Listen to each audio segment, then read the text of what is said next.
오늘 말씀은 예수님의 기도에 대해서 가르쳐 주시는 말씀입니다.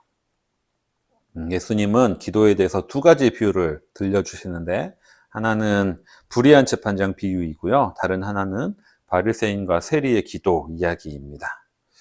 예수님께서 이 비유 두 개를 같이 말씀하셨습니다. 그 이유는 두 개의 이야기가 서로 보완적이기 때문입니다.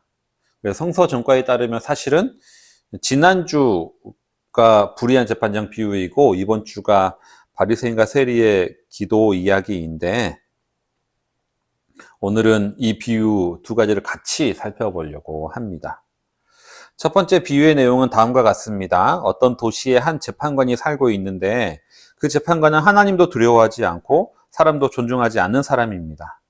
그런데 그에게 한 과부가 계속해서 찾아가서 자신의 억울함을 풀어달라고 막 졸라댑니다. 과부는 그 당시에 가난하고 힘없는 사람을 대표하는 사람이었거든요. 만약에 돈이 있었다면 이 과부는 돈을 썼을 겁니다. 불의한 재판장이었기 때문에 돈으로 회유하는 것은 더 쉬운 일이었겠죠. 하지만 과부는 그럴 힘도 없고 그럴 재산도 없고 백도 없는 사람이었습니다. 그냥 할 수 있는 것은 매일 이렇게 재판관을 찾아가서 간청하는 수밖에 없는 겁니다. 날마다 재판장을 찾아가서 어떻게 보면 일종의 1인 시위를 계속했던 것이죠. 그러자 재판관은 결국 그녀의 권리를 되찾아주겠다, 이렇게 결심을 하게 됩니다. 하나님을 두려워하기 때문도 아니고요, 그 여인을 존중하기 때문도 아닙니다. 그냥 자신을 너무나 괴롭히게 하고 너무 괴롭게 하고 너무 귀찮게 굴기 때문에 그런 것이죠. 예수님은 이 이야기를 들어주시면서 이렇게 기도에 대해서 말합니다. 기도하고 낙심치 말아야 한다. 늘 기도하고 낙심치 말아야 한다. 재판장도 이렇게 하는데 하나님께 부르짖는 백성의 권리를 하나님께서 찾아주시지 않겠느냐. 예수님은 이 첫 번째 비유에서 기도에 대해 이렇게 가르쳐 주시는 것이죠. 아마 이 이야기는 우리가 늘 교회에서 듣는 교훈일 것입니다. 기도에 대해서 가르칠 때는 늘상 듣는 이야기인 것이죠. 기도는 끊임없이 해야 된다. 기도는 열심히 해야 된다. 들어줄 때까지 해야 된다. 기도는 끈질기게 해야 된다. 그러면 하나님께서 우리의 기도를 들어주신다. 산에 올라가서 나무 뿌리라도 뽑아야 된다. 그러면서 기도해야 된다. 이렇게 우리는 열심히 기도해야 된다. 기도의 열심을 강조하는 교훈들을 늘 배우면서 신앙생활을 해왔습니다. 그런데 전에도 말씀드렸지만 기도에 대한 이러한 가르침들에 문제가 하나 있습니다. 그것이 뭐냐면 기도의 응답의 근원이 나의 열심에 있다고 착각하게 만든다라는 겁니다. 내가 열심히 기도하면 응답을 받는다라고 생각을 하고요. 만약에 응답을 받지 못했다면 내 열심이 부족했다라고 생각을 한다라는 겁니다. 응답이 있고 없고를 나의 열심에 둔다라는 거죠. 나는 자격이 없지만 하나님의 전적인 은혜와 도우심 때문에 응답을 받는다가 아니라 내가 열심히 졸라대서 열심히 기도해서 얻어냈다라고 생각한다라는 거죠. 기도 응답의 주권이 하나님께 있는 것이 아니라 나에게 있다라고 착각하게 만들 위험성이 있다라는 겁니다. 그렇기 때문에 예수님은 이 기도에 대한 비유를 하나를 더 이야기하시는데 그것이 두 번째 이야기입니다. 전 모태신앙으로부터 어렸을 때부터 교회에서 쭉 자라왔는데 이 첫 번째 비유, 과부와 재판장의 비유는 많이 들었거든요. 그런데 두 번째 비유, 바리새인과 세리의 기도 이야기는 그렇게 기억이 나지 않습니다. 나중에 제가 처음 읽은 기억이 나는 건 청년쯤 돼서 제가 성경을 읽다가 발견했거든요. 그때 저에게 상당히 놀라운 이야기로 제게 다가왔었습니다. 기도 시간에 바리새인과 세리가 함께 기도하러 성전에 올라갔습니다. 그런데 바리새인은 세리와 따로 서서 기도하는데요. 그 바리새인의 기도 내용이 가관입니다. 하나님, 저는 범죄자들과 다르고요. 이 세리와도 다릅니다. 저는 일주일에 2번씩이나 금식하고요. 그리고 11조도 꼬박꼬박 드립니다. 아마 이 부분은 이 바리새인의 기도의 도입부였을 겁니다. 바리새인은 기도를 이렇게 짧게 하는 사람이 아니었거든요. 특히 남들과 함께 있는 이 공간에서는 남들에게 보이기 위해서 기도를 일부러 길게 했으면 길게 했지 짧게 하는 사람들은 아니었습니다. 바리새인이 이렇게 기도의 도입부부터 장황하게 자기 자신을 드러내는 이유가 무엇일까요? 나의 잘한 점, 나의 의로움을 드러내는 이유가 무엇일까요? 내가 이만큼 열심히 섬겼으니 하나님께 내 기도에 응답해달라는 요구를 하기 위해서 그런 것이겠죠. 즉 기도 응답의 주권이 자기 자신에게 있다라고 생각했다라는 겁니다. 내가 이만큼 착하게 살았습니다. 내가 이만큼 하나님을 위해 한 게 있습니다. 내가 이만큼 교회를 위해 헌신했고 내가 이만큼 봉사를 했습니다. 그러니까 저는 이 정도는 하나님께 받을 자격이 있는 거 아닙니까? 이게 기도하는 바리새인들의 마음이었던 겁니다. 그런데 이 세리의 기도는 바리새인의 기도와 도입부가 다릅니다. 세리는 감히 하늘도 쳐다보지 못하고 가슴을 치면서 하나님이여 저를 불쌍히 여겨주십시오.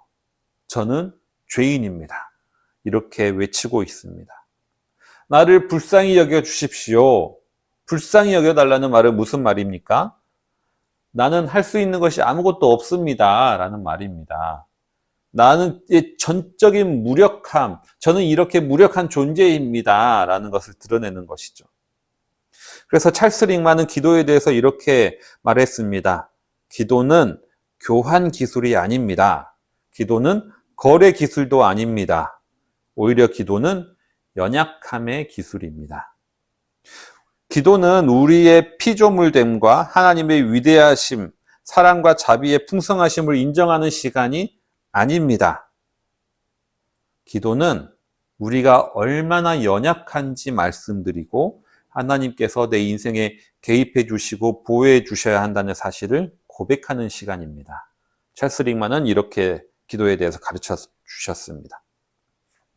기도는 하나님께 나를 불쌍히 여겨 주십시오 라는 요청이라는 말입니다. 전적으로 하나님의 도우심만을 구하는 것이죠. 사실 우리 중에 대놓고 이렇게 바리새인처럼 기도하는 사람 많지 않을 겁니다. 물론 있긴 있습니다. 저도 새벽 기도에 가가지고 막 큰 소리로 이렇게 기도하는 사람을 본 적이 있습니다. 근데 그런 사람 보면 대부분 눈살을 찌푸리겠죠. 우리의 기도의 대부분은 사실 바리새인의 기도보다는 세리의 기도에 더 가까웠습니다. 우리는 항상 주님 우리를 불쌍히 여겨주십시오. 우리는 연약합니다. 우리는 부족합니다. 우리를 도와주십시오. 이렇게 기도합니다. 문제는 기도의 내용은 이런데 사실 기도하는 태도, 기도할 때 우리의 속마음을 다룰 때가 많다라는 겁니다. 우리는 하나님께 전적인 무력함을 인정하며 나아가기가 쉽지가 않습니다. 기도를 하긴 하지만 결국 내가 잘해야 되지 이런 마음 할 때가 있다라는 겁니다. 아니면 하나님께 도와달라고 간구하면서 속으로는 근데 이 정도는 하나님께 요구할 수 있는 거 아닌가? 이런 생각할 때가 있다라는 겁니다. 그동안 내가 교회에 한 게 있는데 그동안 내가 교회에 했던 헌금들이 있는데 이 정도는 들어주셔야 되는 거 아닌가? 째 보면 나보다 신앙도 안 좋고 신보도 훨씬 더 고약한데 그런 저 사람도 저 정도 복을 받는데 최소한 나도 그 정도는 해주셔야 되는 거 아닌가? 이러한 마음으로 기도할 때가 있다라는 거죠. 전적인 무력함, 하나님의 온전한 은총과 자비를 구하기보다는 나도 그 정도 자격이 있다라고 생각하며 나갈 때가 있다라는 겁니다. 사실 하나님께 기도할 때 나에게 이런 마음이 있는지조차 모를 때가 많이 있습니다. 언제 알게 됩니까? 기도가 거절되었을 때 알게 되는 거죠. 내 기도가 거절되었다. 하나님이 응답해 주시지 않는다. 그렇다고 하나님을 원망하는 마음이 생겨난다면 그 이유는 애초에 나는 그 정도 받을 자격이 있다라고 생각해 왔기 때문에 그런 것입니다. 예수님은 기도에 대해서 가르치실 때 이렇게 두 개의 비유를 통해서 기도를 가르쳐 주셨습니다. 첫 번째 비유인 과부와 불의한 재판장의 비유는 우리에게 기도의 열심을 내라는 말씀입니다. 문제는 한국교회에서 이렇게 기도에 열심인 사람들이 두 번째 비유의 바리새인과 비슷할 때가 많다라는 점입니다. 제가 장신대에서 THM 과정을 공부했는데요. 그때 제가 듣던 수업 중에 하나를 한 나이 지극하신 목사님이 청강하신 적이 있습니다. 일선에서 성도가 120명 정도 되는 교회 담임 목사님이셨는데 그때도 한 7, 8년 전이 되겠네요. 함께 수업 받다가 그 목사님과 교제를 나눌 기회가 있었습니다.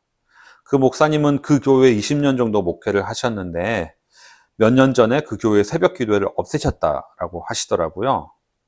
근데 교회 일을 아시는 분은 아시겠지만 처음부터 새벽 기도회를 안 할 수는 있어도 있는 새벽 기도회를 없애는 건 정말 쉽지 않거든요. 그런데 왜 새벽 기도회를 없앴느냐? 새벽 기도를 열심히 출석하시는 분들이 다른 사람들의 신앙을 평가하는 경우들이 많다라는 겁니다. 본인은 새벽 기도를 열심히 하니까 자기 자신은 신앙이 좋다라고 생각하고 새벽 기도 안 나오는 사람들은 자기보다 신앙이 떨어진다라고 생각했다라는 거죠. 기본적으로 이러한 마음을 가지고 다른 사람들을 대하니까 이러한 태도가 보여지니까 남들에게 상처 주고 남들을 힘들게 하고 교회 안에 여러 가지 분란들이 일어나는 경우들이 있더라는 겁니다. 그래서 그냥 새벽 기도를 없앴다라는 거죠. 그런데 이런 이야기는 그 목사님만 하는 것이 아니라 다른 목회자들도 꾸준히 하는 이야기거든요. 새벽 기도회가 사람을 교만하게 만든다라는 겁니다. 기도에 열심인 건 좋습니다. 기도를 열심히 하는 건 좋죠. 그건 좋은데 문제는 그 기도의 열심이 자기의 의의가 되고 자신을 교만하게 만들 때가 있다라는 겁니다. 그렇기 때문에 우리에게는 이 두 번째 예수님의 비유 이야기도 필요한 겁니다. 자신의 종교적 열심이 자신의 공로가 되고 자신의 의가 되는 순간 우리는 하나님 앞에선 바리새인의 모습을 띠게 된다라는 거죠. 바리새인은 구분된 자, 구별된 자, 분리주의자라는 뜻을 가지고 있습니다.